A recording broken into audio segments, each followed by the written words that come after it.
Hello dear friends. The name of today's story is Killer Saturdays. Let's go to today's story without delay.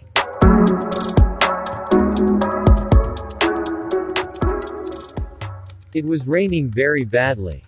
Finally, half an hour after I got home, before I decided to come without a car and walk, it was not raining, but it rained until I started. This is my chance. I leaned in front of the TV and lit a cigarette. It was almost 10 o'clock at night. I was very tired. My eyes were warming when the doorbell rang. Who else is this? I went and opened the door.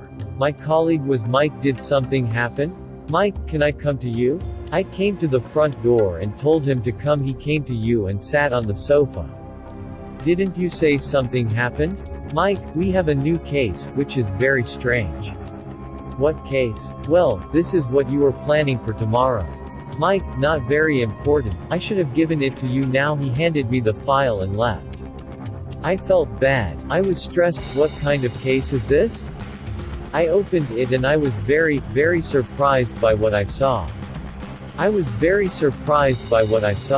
What are these? It was the body of a Womawakan Friday, was cut in half and was very bad.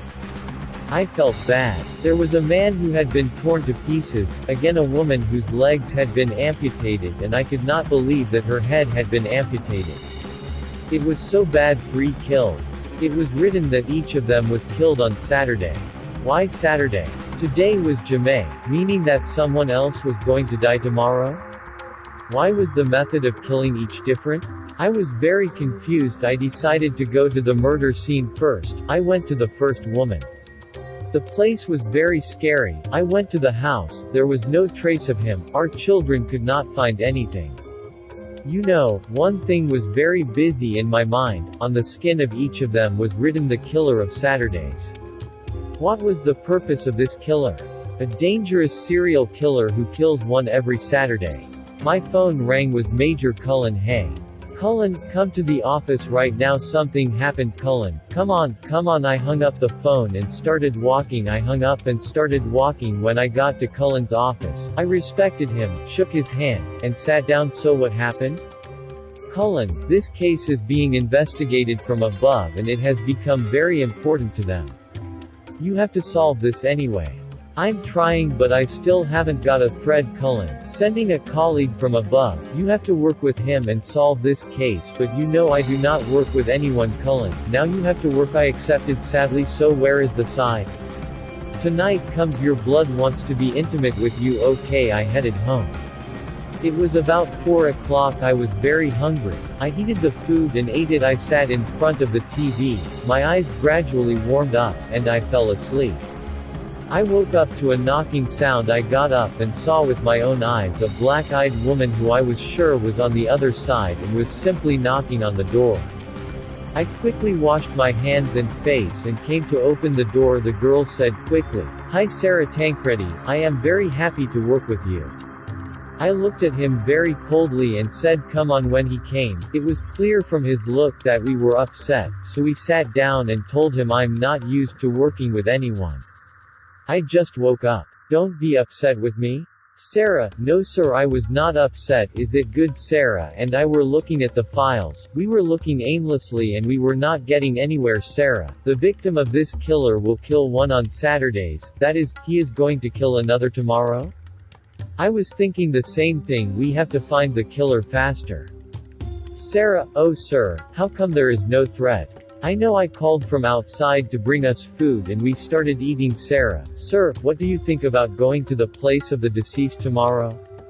What should we do? No need. I thought he was very involved. I did not know what to do and how to catch the killer. Sarah also bled. I lit a cigarette to smoke little by little. My eyes were warming up. I got up and went to bed. I fell asleep very quickly. I woke up to the sound of the phone ringing. It was Major Cullen. Hello? Cullen, hello, where are you? What happened to the house? Another one died in the worst way. Come to the address. I am telling you right now. I was so nervous. He had killed another one. I reached the place with the latest speed. The corpse had been torn to pieces and all the wounded. Josh had been killed very badly. Cullen, where did you get something? No, but in my attempt Cullen, who was very nervous, said loudly, "Your effort is worth it."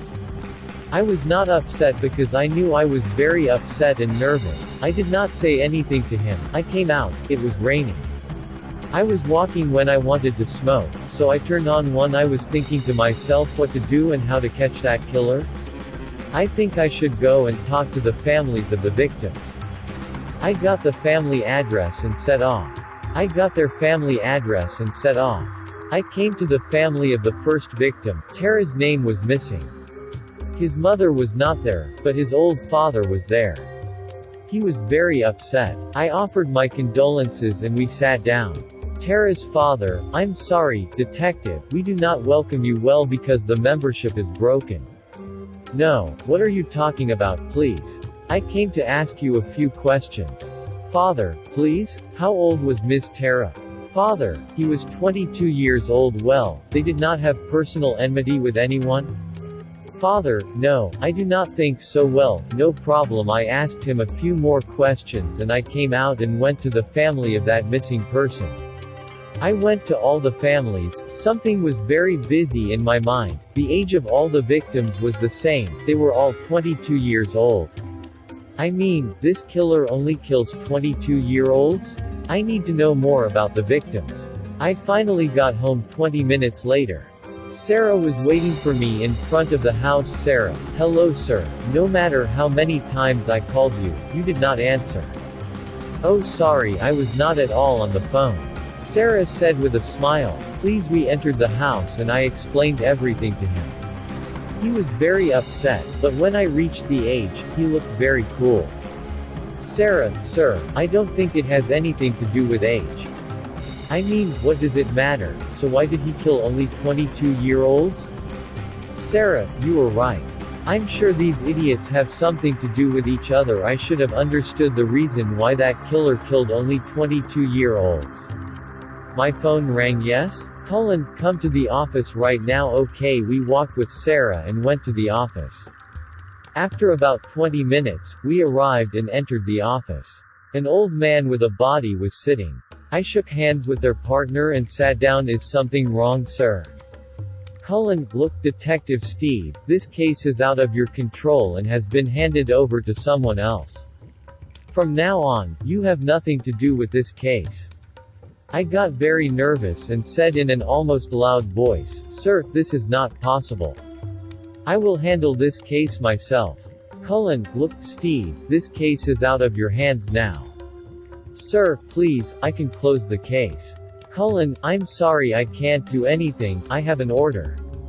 I was very upset. I came out of the office and walked towards Sarah's house. No matter how much Saddam hit me, I did not answer. When I got home, I went to the bathroom and took a shower. I wish I could understand what the next step of this killer is. Although I lost this case, I still wanted to solve it myself. I had to solve it myself. I had to talk to the families of the victims once again. I am sure I will get more information. I walked towards Tara's family, the first victim. I met his father again. He was not his mother. We sat down and started talking. "I'm really sorry I came a second time, but I had to." "Father, please, what is this? You said Ms. Tara was 22 years old, right?" "Father, yes. I have to tell you one thing, all the people who killed this killer were 22 years old." "Father, seriously?" "Yes. Do you think there is a special reason?" "Father, I do not know. Can I know the names of those who were killed?" "One of them was named John Peter. I forgot the names of the others. I was thinking of telling the others when I saw my father." "Yes, what?" "Father, I know John Peter." I was very surprised by his words. "Does it mean that I know John Peter?" "How do you know John Peter?" "Father, John was a classmate of Tara." I was very surprised by his words. "Being a classmate?" "Father, I remember John Peter very well. He was a good boy. I can't believe he was dead. His soul is happy." This means a new thread. I said goodbye after getting the school address. I walked straight to the high school. Of course, Tara and John were studying here 10 years ago. I went to the manager in the file 10 years ago and asked, I finally found class 113. There are so few students in Cologne, there are 9 people, it's like they are studying in the basement, which is why they are so few. The name of the first woman was also in the class. I checked the second woman was also in the class, which means that all of them were classmates. I had to talk to one of the members of the class until 4 of them were killed. It was very difficult for me to get the address of one of the children in the class, and I walked towards their blood. He was a well-built and handsome boy. We sat down and I explained the whole case to him. He was so scared. I asked his name right away. His name was Alex. Alex, I mean, this killer is following me, what will happen? He was anxiously asking this question, so I calmed him down and assured him that we would take care of him. Who do you think Alex is killing in class? Alex, I do not know anything. He was very worried, it turned out. Alex, were you not hostile to anyone in your class at that time? Until I said this, it was as if Alex remembered something. Did you remember something? Alex, you said this killer only kills one on Saturday? How about a saw? Alex, we were young at the time, we were donkeys, one of the kids in the class, and we used to bother a lot once every Saturday. Until Alex said this, I realized on the spot that it was the boy who was harassing him. I saw his name and surname from the file and I understood who he was. Win Blake. Now I knew who the killer was, I just had to get his address. I got his address with difficulty. It was very difficult because he had changed his blood twice, but finally I got his address. I went in front of them. No matter how much I knocked on the door, no one answered. I broke the door and went to the wall. The names of all the students at that time were with their photos and other details.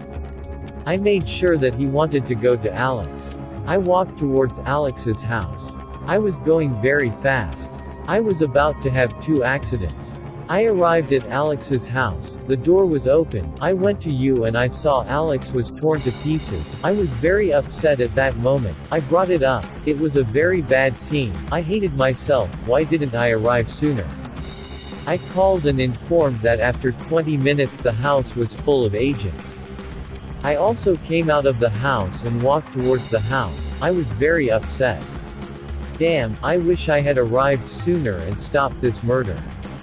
I had not reported yet. I had to go to the office to report who the killer was and what had happened. But I said go home first and then go to the office because I was so tired. I went home and sat on the sofa. I thought I felt the door opened. I went quickly and saw, but there was no one. I went back to sit down and keep thinking that someone put a knife on my throat from behind. It was a loud voice that told me, "Were you looking for me, Jojo?" I found out right away that this killer. Me, who are you? I wanted to be sure again. The one you were looking for called me the killer of Saturdays, right? You said that and laughed. I wanted to move, but for a moment I felt dizzy and dark. I got stuck in a chair. I can't move in my own house. The last thing I remember is that the killer came in my blood and took me. I wanted to nod that whose killer came. Hi Jojo, I named you Jojo, do you like it? What do you want from me, bitch? Killer, you are the only one who knows me. I cannot let you live. Say goodbye to the world.